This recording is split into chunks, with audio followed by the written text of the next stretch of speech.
Banyak sekali yang membandingkan kasusnya FS dengan kasusnya Mirna.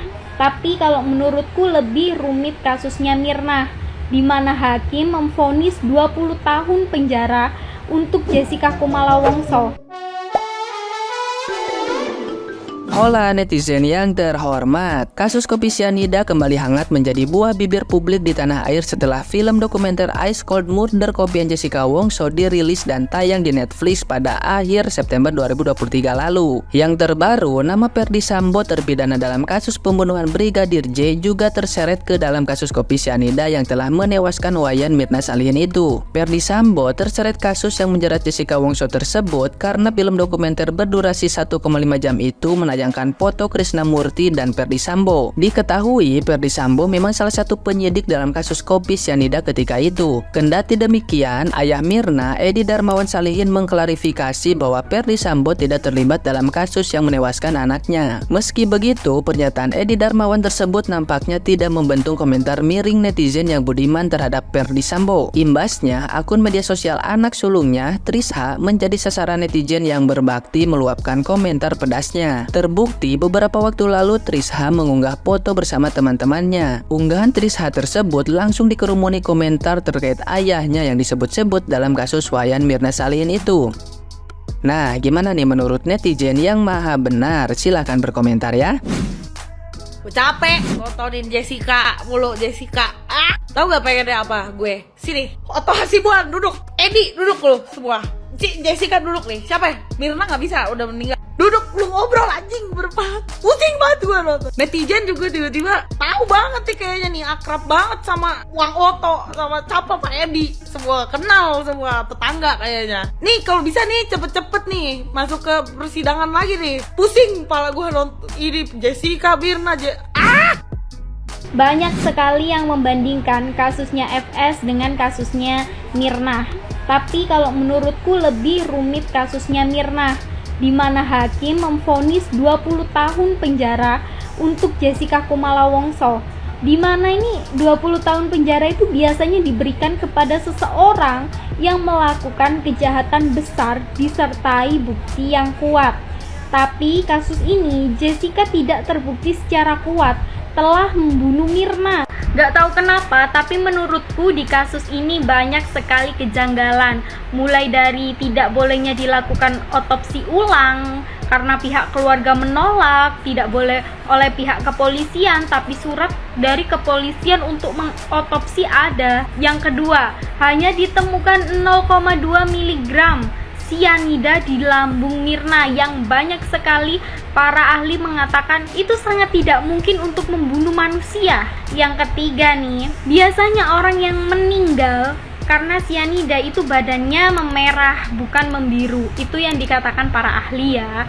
Gak tahu kenapa hakim sudah memutuskan untuk memvonis 20 tahun penjara padahal belum ada bukti yang kuat gitu.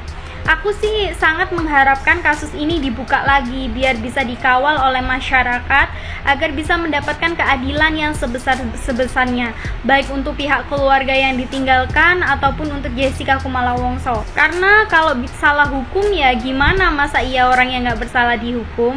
Jadi harus dicari nih bener-bener bukti-bukti yang kuat gitu loh. Kasus ini semakin menggiring opini masyarakat ya, karena pihak-pihak yang terkait dalam penyelidikan tiba-tiba memprivat akunnya. Andaikan kasus ini terjadi di tahun-tahun ini di mana media sosial sudah semakin besar, bisa kasus ini bisa dikawal oleh masyarakat. Tapi sayangnya kasus ini terjadi di tahun-tahun sebelum media sosial sebesar ini. Aku harap nih kasus ini bisa dibuka lagi guys dan bisa dikawal oleh masyarakat yang banyak di Indonesia biar bisa dapat keadilan seperti masyarakat mengawal kasusnya FS. Kasian deh gue masih Jessica menanggung kesalahan yang tidak dia lakukan sama sekali. Gue sih tim Jessica, gue udah fix gue tim Jessica setelah nonton filmnya. Gak masuk akal, kurang buktinya kurang konkret. Tuh kamera juga burem ya. Gue juga kalau jadi si Jessica gue akan nanya itu yang ditaruh di minuman temen gue apa, kok temen gue sampai bisa bisa kejang-kejang begitu? Apa? Malah dicurigain. Mindah-mindahin tas belanjaan dicurigain. Padahal bukti itu si Jessica netesin cyanida ke minumannya Mirna aja nggak ada. Di otopsi aja enggak jasadnya. Gimana mau tahu itu penyebab Mirna meninggal tuh apa? Gue sekarang jadi takut tahu mau makan apel. Guys, inget ya kalau makan apel jangan kebanyakan. Terus nih ya, niat banget itu si Jessica kalau misalnya emang bener niat mau ngeracunin almarhum Mirna ya, niat banget jauh-jauh dari Australia bawa cyanida. Emang tidak terdeteksi itu di koper atau di tasnya gitu, dia bawa cyanida dari Australia. Udah lama gak ketemu lagi. Cuman dia satu-satunya orang yang udah lama banget gak pulang ke Indonesia dari Australia gitu.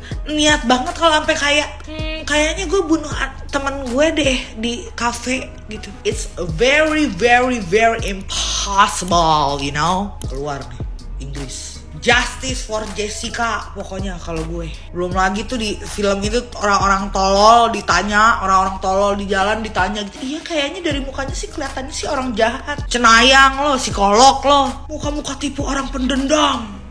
Dari bentuk hidung itu bisa dilihat. Dari ini bisa dilihat. Dari itu bisa dilihat. Orang karakter beda-beda ya. Ada yang emang dia pembawaannya kalem, pembawaannya tenang. Ada yang pembawaannya panik, histeris gitu kan. Kalau misalnya gue gitu ada di posisi dia, panik, histeris, gue nangis-nangis tuh pasti pas persidangan. Seperti gue kemarin. Ini tenang-tenang aja kayak seperti menjemunjingkan sesuatu. Menurut kalian gimana? Kalau menurut gue sih settingan ya. Karena si pakar apa itu gue lupa namanya, bapak-bapak pakai kacamata bilang katanya itu orang sekitarnya aja kalau nyium bisa pingsan. Ini tidak terjadi apa-apa pada teman-temannya Mirna saat ada di cafe Olivier itu. Tapi dibilangnya katanya menyengat sekali bau kopinya. Enak gue intinya, enak. Pokoknya gue kayak justice for Jessica. Jessica harus dibebaskan. Gue gak mau tahu, kasihan tahu udah 7 tahun. Lagi wawancara juga tiba-tiba di stop sama petugasnya. Maksudnya apa tuh begitu mencurigakan? Gue tuh ada konspirasi lain terhadap kasusnya Jessica dan Mirna ini. Aduh, gue sebenernya agak lumayan takut sih ngomong ini, say. Cuma ini menurut gue ya, menurut kesotoyan gue aja. Menurut gue Mirna itu enggak diracun siapa-siapa. Bukan bapaknya, bukan Jessica, bukan temannya, bukan siapa-siapa. Malahan dia tuh sebenarnya meninggalnya alami. Jadi mungkin dia tuh emang udah sakit, terus maksudnya suwe aja dia emang udah ajalnya lah gitu. Tapi ini kasus digoreng, dimanfaatkan oleh oknum-oknum tertentu untuk naik jabatan. Make sense gak sih? Gue mempunyai satu kesimpulan untuk kasus Jessica Mirna belakangan ini. Kesimpulannya adalah netizen kita sedang jatuh cinta banget sama Jessica. Jadi namanya sedang jatuh cinta atau lagi sayang-sayangnya itu, apapun hal yang berlainan dengan keinginan dia itu pasti ditolak. Di kehidupan percintaan gitu kan, kalau temennya bilang, cowok lu tuh aneh, masa suka minjem-minjem duit itu tuh gak dibalikin lagi. Nah seringkali pacarnya tetap ngebelain, enggak kok, enggak, ntar dibalikin, padahal mah enggak. Nah balik nih ke kasus Jessica Mirna, ada beberapa poin penting yang kurang dimention atau mungkin nggak dimention di dokumentasi Ice Cold itu. Yang pertama, kalau sidang di pengadilan negeri itu dilakukan sebanyak 32 kali. Jadi coba tolong bayangkan perbedaan antara film dokumenter 90 menit dengan sidang 32 kali. Yang satu sidang itu bisa mencapai 7-8 jam sehari. Berapa banyak detail yang tidak masuk atau sengaja tidak dimasukkan oleh pembuat dokumenter tersebut. Hal penting kedua adalah celana Jessica yang dibuang dan keterangan Jessica yang seringkali berubah-ubah. Gue yakin semua orang tahu kalau keterangan yang berubah-ubah itu seringkali merupakan indikasi kalau ceritanya tuh ngarang gitu. Tapi gue ngomong gini pun orang akan bilang, enggak kok, gue sering berubah-ubah juga gitu. Kayak orang pacaran tadi. Nah, paling penting ketiga atau keempat tadi, gue lupa juga nih. 3 atau 4 ya, salah satunya lah. Kalau sidang Jessica ini sudah diuji setidaknya 5 kali. Yang pertama diuji pada tingkat PN, lalu banding pada tingkat PT, kasasi pada tingkat MA. Dan jangan lupa, pada tingkat MA, ketua hakimnya adalah almarhum Artijo Alkoster, salah satu hakim terbaik dan terbersih dalam sepanjang sejarah pengadilan Indonesia kita. Dan setelah itu putusan ini kembali ditinjau kembali sebanyak 2 kali. Jadi segitu banyak ini kasus tuh ditinjau ulang, diuji ulang gitu.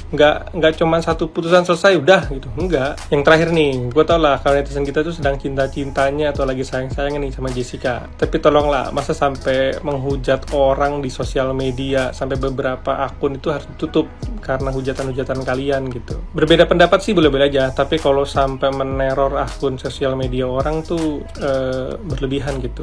Dan jangan sampai kebablasan, karena ingat kita punya undang-undang ITE yang membatasi kebebasan berpendapat dari pencemaran nama baik.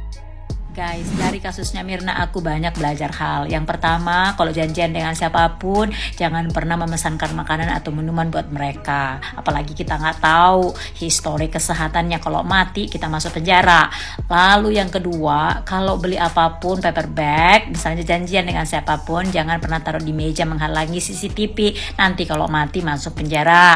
Lalu yang ketiga, kalau ada orang mati saat bertemu dengan kamu, terus suspeknya nggak ketemu, nggak ada bukti sama sekali, lalu nggak ada otopsi, bisa masuk penjara.